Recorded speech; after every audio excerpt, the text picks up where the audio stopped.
5వ తారీఖు, 14వ తారీఖు, 23వ తేదీలలో మీరు జన్మించారా? మీరు జన్మిస్తే ఈ 2 విషయాలు మీరు తెలుసుకోండి. మా ఛానల్ సబ్స్క్రైబ్ చేసుకోండి. మరెన్నో విషయాలు తెలుసుకుంటారు.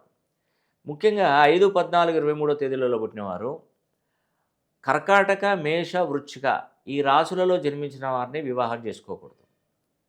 డేటు, మంత్, ఇయర్ మొత్తం ప్లస్ చేస్తే రెండో నంబర్ గానీ, 9వ నంబర్ గానీ అయి ఉండకూడదు. తూర్పు దిక్కున నివాస యోగ్యత మీకు మంచిది కాదు. సో, ఈ 5, 14, 23 తేదీలలో పుట్టినటువంటి వారు మీరు పెట్టుకున్నటువంటి పేరు కూడా మినిమమ్ 2500 ఫ్రీక్వెన్సీ పైన ఉండాలి. 270 డిగ్రీల పైన ఉండగలిగితేనే మీ జీవితం అద్భుతంగా మారుతుంది.